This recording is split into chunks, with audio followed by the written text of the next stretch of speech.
이 문재인 대통령이 참석한 G7 정상회의 첫날 공식 일정이 마무리돼 가고 있습니다.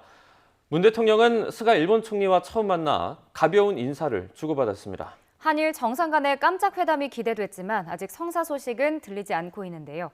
G7 정상회의 첫날 모습 전문가와 함께 정리해 보겠습니다. 왕선택 여시재 정책위원 그리고 호사카 유지 세종대 교수 나오셨습니다. 두 분 어서 오십시오. 네, 안녕하세요. 네, 안녕하십니까. 먼저 정책위원께 먼저 질문 좀 드리겠습니다. 이 정상회의 공식 일정이 이제 시작이 됐는데 문재인 대통령은 첫 일정으로 호주 총리와 면담을 가졌죠. 네, 그렇습니다. 지금 G7 정상회의 원래 이제 G7 회원국들의 회의가 일단 시작이 됐고 이제 거기에 이번에 초청국가 4나라가 더 있습니다. 그 4나라가 참가하는 확대 회의가 이제 시작이 된 거거든요. 그에 앞서서 호주 총리와 이제 양자 회담을 문재인 대통령이 해서 우리 공식 일정으로는 첫 일정이 됐는데 호주가 이번에 우리나라 외교에서는 아주 중요한 나라가 되어 있습니다. 이번에 G7 국가 이외에 초청을 받은 나라가 호주, 한국, 인도, 남아프리카 공화국 이렇게 4나라입니다. 이 중에서 남아프리카 공화국하고 인도의 경우는 아시아 대륙을 대표한다, 또 아프리카 목소리를 대변한다 이런 의미로 할당이 된 것이고 호주와 한국의 경우는 선진국이면서 민주주의 국가이면서 G7을 확대할 경우에 가장 우선적인 그런 후보 국가다 이런 의미로 초청된 의미가 더 크거든요. 그래서 작년에 이어서 올해도 초청이 된 것입니다. 그래서 호주와 한국이 G7이 확대가 된다면 가장 우선적인 후보라고 하는 그런 특성을 같이 공유하는 국가로서 이번에 주목을 받고 있기 때문에 호주와 우리 한국 정상 간의 회담은 뭐 굉장히 의미가 큰 회담이라고 하겠습니다. 교수님께도 좀 질문을 드려보겠습니다. 앞서 일본 스가 총리와도 이제 깜짝 회담할 가능성이 나왔었는데요. 일단 두 정상이 만나기는 했죠. 예, 만나서 인사를 했다. 그 정도의 소식만 들어오고 있고요. 아직은 전식으로 회담이 있는지는 좀 지켜봐야 할 것 같습니다. 실제 문재인 대통령이 조 바이든 미국 대통령과도 만나서 인사를 나눴죠. 네, 조금 아까 말씀드린 것처럼 이제 확대 회의가 시작이 됐기 때문에 확대 회의가 이제 정상 7명과 이제 초청된 정상 4명인데 이제 인도 정상은 직접 참여를 안 하고 화상이라서 3명이고 그다음에 EU 쪽에서 대표가 2이 나와 있습니다.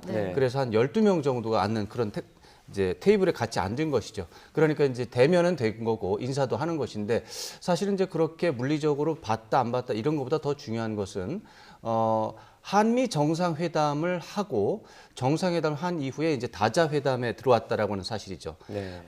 바이든 대통령이 1월 달에 취임을 했지만 일본의 스가 총리하고 문재인 대통령하고만 정상회담을 하고 나머지 정상들은 대통령 취임 후에 처음 보는 겁니다.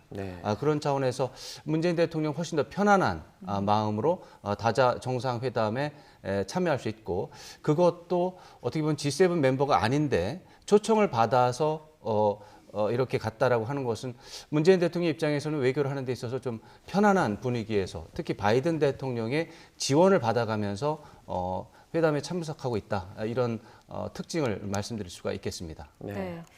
일본은 지금 미국과 동맹을 강화하면서 중국에 대한 압박을 강화하고 있는데요. 지금 일본의 대중국 정책은 어떻게 봐야 할까요? 대중국 정책은 사실 그 앞에 있었던 그 아베 정권하고 현재 스가 정권은 약간 차이를 보이고 있습니다.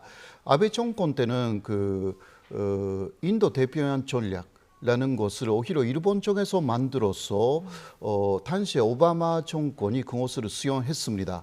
그 다음에 그것을 트럼프 정권도 수용했고요. 이번에 바이든 정권에서도 인도 대표한 전략을 그대로 수용한 것입니다. 이것은 중국 포위망, 사실상 중국의 1대1로에 대항하는 미국하고 일본의 대중국 전략이다라고 할 수가 있는데요. 그러나 스가 정권에 와서는 중국하고의 관계 개선 이런 것을 상당히 이야기를 했습니다. 그러나 바이든 정권이 들어서면서 그러한 중국 포위망이 또 미국하고 일본 사이에서 강화돼 가면서요. 이제 다시 한번 아베 정권 때 좀 더 적극적으로 중국에 대해서 강하게 대하는 그러한 전략으로 선회하고 있다. 이런 식으로 볼 수가 있습니다. 네. 네. 이제 일본 얘기가 나와서 저희가 또 올림픽 얘기를 안 할 수가 없는데 원래 다음 달 말에 올림픽 개최를 저희가 앞두고 있지 않았습니까? 네. 이 스가 총리가 이번에 G7 정상회의에서도 이 선수단 파견을 요청을 하면서 이 올림픽 개최에 대한 강한 의지를 보이기도 했는데요. 네. 일부 정상들도 지지 의사를 밝히기도 했고요. 하지만 지금으로선 이 올림픽 개최 취소 가능성에도 조금 그런 의견이 많이 나오고 있는 상황인데 이런 올림픽 개최 취소 여론에도 여전히 일본이 이 올림픽 개최를 강행할 것이다. 좀 어떻게 분석하십니까?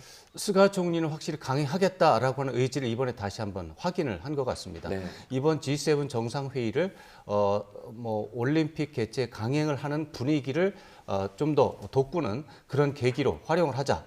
이렇게 어떻게 보면 계획을 하고 네. 지금 움직이는 것 같고요. 말씀하신 것처럼 보리스 존슨 영국 총리와의 회담에서 그 부분을 아주 강하게 제시를 했고 존슨 총리의 경우는 지금 회담을 주최하는 입장이다 보니까 그래서 그런지 지지하는 입장을 밝혔다고 합니다. 그러한 것들이 조금 더 탄력을 받는다면 스가 총리는 아마도 G7 정상회의 결과를 담은 마지막 문건에도 정상회의 전체 차원에서 일본의 올림픽 개최를 지지한다. 성공적으로 개최되기를 희망한다라는 그런 문구가 들어가기를 희망하는 것 같고 만약에 그렇다면은 이번에 외교를 승리를 했다. 성공적으로 진행했다. 이런 이제 국내적인 홍보를 하기 위해서 지금 노력을 하는 것 같습니다만 아마도 정상 중에 어떤 분들은 일본의 사정이 여전히 안 좋기 때문에 꺼려하는 분도 있을 것 같고 여전히 스가 총리는 될지 안 될지에 대한 좀 불안, 긴장감을 갖고 회의를 진행하는 것 같습니다. 네. 네. 교수님은 어떻게 보세요? G7 차원의 지지 성명이 나올 수 있을 거라고 보십니까? 예, 일본 쪽의 보도를 조금 보면요.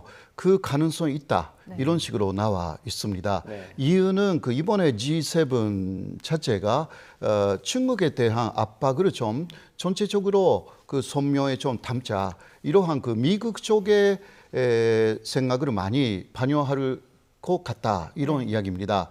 근데 특히 미국이나 영국도 마찬가지지만 혹시 도쿄올림픽이 취소가 되면요. 그 다음 열리는 올림픽이 북경 동계올림픽이 됩니다. 네. 그래서 코로나를 이긴 첫 번째 올림픽이 북경올림픽이 된다라는 면에서는 특히 미국 쪽에서 상당히 그것은 안 좋은 모양새다. 그러니까 대중국 포위망을 만들어야 하는데 이런 식으로 오히려 중국이 잘 되어 있다라는 모습을 올림픽을 통해서 먼저 세계에 제시하지 못하도록 도쿄올림픽을 오히려 여러 가지 어려움이 있다 하더라도 개최를 하는데 다 지지를 해야 된다. 이런 식으로 움직이고 있다고 합니다. 이것은 일본 쪽의 보도입니다. 사실은 어떤지는 이번에 여러 가지 다른 회담에서 이러한 이야기가 어떻게 나오는지를 좀 봐야 되지만 4월 26일에 미일 정상회담이 있었을 때는 그때 바이든 대통령은 일본 쪽의 올림픽 개최에 노력을 지지한다. 이런 지지 성명이었거든요. 네. 그러나 노력이 아니라 개최를 지지한다. 이런 식으로 일본 쪽에서는 이번에 확실하게 만들고 싶다. 이러한 상황이고 그리고 그쪽으로 움직이고 있는 가능성이 높다. 이게 일본 쪽의 보도는 이렇게 나와 있습니다. 현재. 올림픽 관련 질문을 조금 이어가자면 이 도쿄 올림픽 자체가 이 한일 관계 개선에도 도움이 될 것이다. 이런 의견들도 많이 있었는데 지금 도쿄올림픽 위원회 같은 경우에 이 독도 표기 문제로 양국 관계가 조금 안 좋지 않습니까? 그렇습니다. 이런 상황에서 이 문제는 어떻게 좀 대응할 필요가 있을까요? 현재 한국 쪽에서는 특히 IOC의 항의를 해왔지 않습니까? 네. 그러나 IOC는 이 부분에 대해서는 독도 표기가 전체적인 문제는 아니다. 이러한 답변을 해왔습니다. 그냥 지정학적인 표시를 한 것뿐이다. 이러한 내용으로 답이 왔기 때문에 한국 쪽에서 여기에 어떻게 대응하느냐라는 것이 하나의 사실상 큰 문제가 되어 있어가지고요. 네. 그러나 올림픽을 보이콧한다라는 이야기도 많이 나와 있지 않습니까? 그러나 그 보이콧을 한다 하더라도 그 영향이 세계적으로 보면 한국이 그냥 빠진 것뿐이라서요. 어떻게 뭔가 그 일본의 강한 항의를 한 표시로 보이지는 좀 미지수입니다. 그래서 이것을 부르기 위해서는 뭐 일본 쪽에서 독도 표기를 이렇게 해버렸기 때문에 한국 쪽에서는 거기에 준하는 그 뭐라 할까 표시물을 더 예를 들면 유니폼에 오히려 한국 쪽의 독도의 로고를 그 새겨서 쓴다라든가 이것도 그냥 지정학적인 표시지 전체적인 목적은 아니다. 우리 쪽에서 한국 쪽에서도 그렇게 말할 수가 있는 그러한 환경 이제 갖춰졌다고 할 수가 있거든요. 그리고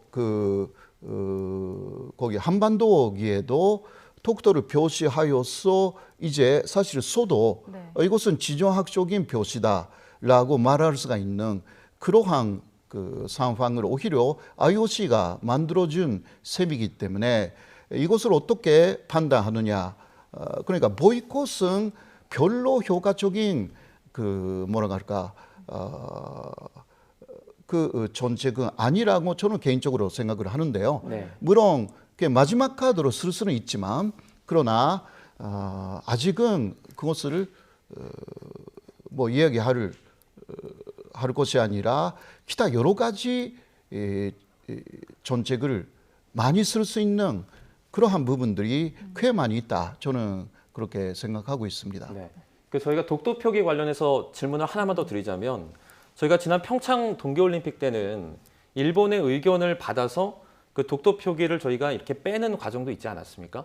그 독도의 어떤 우리나라에 유리한 그런 표기를 빼는 과정도 있었는데 그렇게 생각을 했을 때 이번에는 일본이 좀 빼줘야 한다. 어떻게 보면 저희가 조금 더 강하게 주장할 수 있는 부분이 아닐까 생각하는데 어떻게 보십니까? 지금 호사카 유지 교수님의 말씀이 저는 아주 전적으로 동감하는데 우리 입장에선 당연히 일본이 그런 것을 할 때 독도가 들어가는 빼야 된다라고 하는 것이지만 빼야 된다라고 우리가 주장을 하지만 뺄 경우가 있고 빼지 않을 경우가 있는 것이죠. 그러면 A 뺀다, E, B 안 뺀다 했을 때 빼면 빼는 대로 안 빼면 안 빼는 대로 우리에게는 다른 방법이 있다라고 하는 것이죠. 그래서 이번에는 IOC가 그러한 요구를 받아들이지 않고 단지 지정학적인 표기일 뿐이다. 이것은 정치적이지 않다라고 만약에 그렇게 주장한다면 우리도 디자인을 다 바꿔서 뭐 깃발이라든가 모든 로고에 독도를 바꿔 들어가야죠.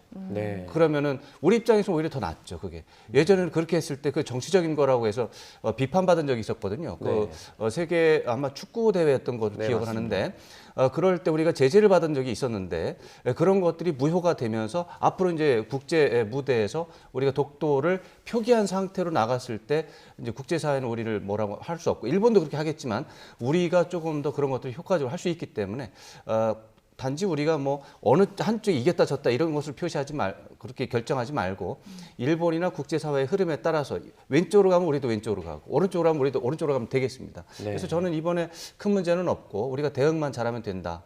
특히 호사카 유지 교수님 말씀하신 것처럼 굳이 보이콧을 할 것은 없다. 선수들이 4년 동안 올림픽에 출전하기 위해서 얼마나 많은 노력을 하고 그 올림픽에 출전하는 것 자체가 또 다른 여러 가지 부수적인 효과가 있습니다. 그런 것도 우리가 스스로 포기할 필요가 없고 일본과 또 IOC의 조치에 맞춰서 우리의 국익을 증대를 하는 게 목표이기 때문에 저로서는 참가를 하면서 독도에 대한 우리의 영유권 주장을 조금 더 확대하는 그런 계기가 되면 좋을 것이다 이런 생각을 해보고 있습니다. 네, 알겠습니다. 자, 지금까지는 한일 관계 중심으로 좀 얘기를 나눠봤고요. 이번엔 G7 정상회의의 전반적인 내용도 좀 짚어보겠습니다. 앞서 위원님께서 말씀해주신 대로 G7 정상회의가 이제 주요 7개국의 회의체인데요. 문 대통령이 G7 정상회의에 지난해도 초청을 받았는데 그때는 코로나19 때문에 무산되면서 화상으로 좀 참여를 했고 이번에 직접 참여한 게 처음인 거죠? 맞습니다. 그렇습니다. 그래서 사실은 의미가 더욱더 깊은 건데요. 작년의 경우는 2020년 6월에 하려고 했다가 그것이 이제 미뤄진 셈인데 그때 트럼프 대통령이 이것을 이제 하면서 이제 한국 7개국만 가지고는 전 세계의 어떤 중요한 문제를 다루는 데 있어서 부족함이 많다. 그래서 새롭게 선진국이 된 나라들을 초청을 해서 국제적인 문제를 처리해야 된다라고 하면서 네. 새롭게 추가되는 나라로 한국과 호주와 인도 이런 나라들을 제시를 한 것이죠.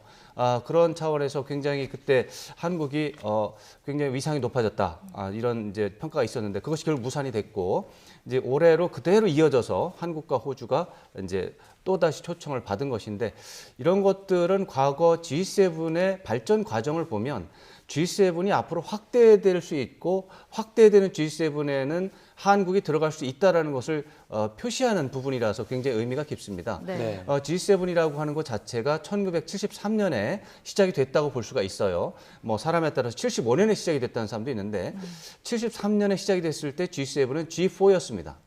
네 나라였다가 이것이 75년이 되면 이제 일본이 끼어서 G5가 되면서 G5라는 말이 들어갔고 그 다음에 이탈리아가 끼면서 G6가 되고 그 다음에 1977년이 됐을 때 캐나다가 참가하면서 G7이 된 거거든요. 네. 그랬다가 이것이 1997년이 되면 러시아가 참여를 합니다. 그래서 그때부터 G7이라고 안 하고 G8라고 했습니다. 네. 그것이 20년을 갔습니다. 20년 가까이 갔습니다. 그러다가 2014년이 되면 이제 러시아가 크림반도를 이제 강제 병합하면서 이제 제재를 받아서 이제 쫓겨나게 됐죠. 그래서 G7이 다시 된 건데 이런 과정을 봤을 때 이 나라들이 이제 G7이 확대가 됐을 때마다 이런 나라들이 특별 초청을 받고 그 다음에는 정식 멤버가 되고 이런 과정을 거쳤습니다. 네. 이번에 호주와 한국이 바로 그런 케이스에 해당이 됩니다. 네. 그런 차원에서 앞으로 머지않은 기간에 G7이 G9이나 G10으로 확대될 가능성도 있고 그럴 때 한국이 후보가 될 수 있다. 그런 것들을 보여준다는 점에서 굉장히 의미 있는 그런 일정이 될 수 있고요. 네. 또 다른 차원에서 미국에서는 어떤 G7 가지고도 좀 어렵고 D10 민주주의 국가의 선도를 하는 민주주의를 선도하는 그런 주요 국가 10나라를 하나의 묶음으로 해서 G7을 대체하는 네. 그런 국제적인 선도국가 그룹을 만들자. 그래서 그걸 D10이라고 합니다. 데모크라시스 10. 거기에 지금 G7 더하기 한국, 호주, 유럽연합 이 멤버가 미국의 일각에서 계속 준비하고 있는 그런 구상입니다. 네. 그런 것들이 지금 G7 이번 정상회의에서 이게 겹쳐서 나오고 있는 거기 때문에 우리가 외교력을 잘만 발휘한다면 G7이 G10으로 확대가 되거나 아니면 G7을 대체하는 D10이라고 하는 또 다른 선진 국가 연합이 생기면서 우리가 그야말로 공식적으로 G7 레벨의 국가로 이렇게 들어가는 뭐 지금도 이미 들어가 있는 상황이지만 네. 정식 멤버로서 활동할 수 있는 상황이 전개될 수도 있다. 이런 것을 염두에 두면서 이번 G7 정상회의를 보는 것도 흥미가 있다고 하겠습니다. 네. 네. 이제 G7 확대와 관련된 내용을 또 말씀해 주셨는데요. 실제 이 미국 트럼프 대통령 당시에 저희가 이제 G7 확대해서 우리나라가 포함될 수 있다라는 논의가 있었던 걸로 저희가 전해지고 있습니다. 당시에 일본의 적극적인 반대로 이게 무산됐다는 얘기도 저희가 뭐 보도를 통해서 알기도 했는데 네. 뭐 어떤 배경이 있었다고 보고 계십니까? 그 일본 쪽에서는 그 현재 한국하고 상당히 그 현안들이 많습니다. 네. 그래서 G7에 혹시 한국 쪽에서 참여를 하면 한국 쪽에 여러 가지 그 지금 한일 관계 현안에 대한 그 위견이 오히려 G7 국가에 많이 반영이 될 우려가 있다. 그렇게 일본은 생각을 했고요. 그리고 아시아층에서 G7에 들어가 있는 나라가 일본뿐이다. 라는 자존심 문제도 좀 있었기 때문에 계속 반대를 해왔고요. 이번에도 일본 쪽의 반대는 그 있었다. 그렇게 듣고 있습니다. 네. 그러나 영국하고 미국의 추천에 의해서 이번에 한국이 들어갔다. 나머지 그 인도하고 호주는 사실상 코드라고 있지 않습니까? 네. 미국, 일본, 인도 그리고 호주의 군사협력체 그 군사협력체에 참여하는 입장에서 인도하고 호주는 또 다른 측면에서 반드시 이번에 G7 회의에 참여해야 되는 그러한 입장이었는데 한국은 미국이나 영국 쪽에서 보면 코드 플러스 알파에 들어가는 나라가 한국이고 또 대중국 포위망으로서는 한국이 대단히 중요한 나라로서 특히 미국은 인식하고 있기 때문에 사실상 미국 그리고 미국에 협력하는 영국의 강력한 추천에 의해서 이번에 한국이 G7 박대 회의 G7에 참여했다. 그렇게 볼 수가 있는데요. 네. 그래도 일본의 조항은 계속 될 것 같고요. 지금까지만 해도 한일 정상회담이 아직 성사됐다라는 소식이 없지 않습니까? 네. 그런 부분도 일본 쪽에서 상당히 꺼리고 있는 부분들이 좀 있는 것이 아닐까 그렇게 볼 수가 있습니다. 네. 네. 알겠습니다. 여기까지 듣겠습니다. 왕선택 여시재 정책위원 그리고 호사카 유지 세종대 교수와 함께 이 G7 정상회담 관련 자세한 얘기 나눠봤습니다. 고맙습니다. 고맙습니다. 맞습니다.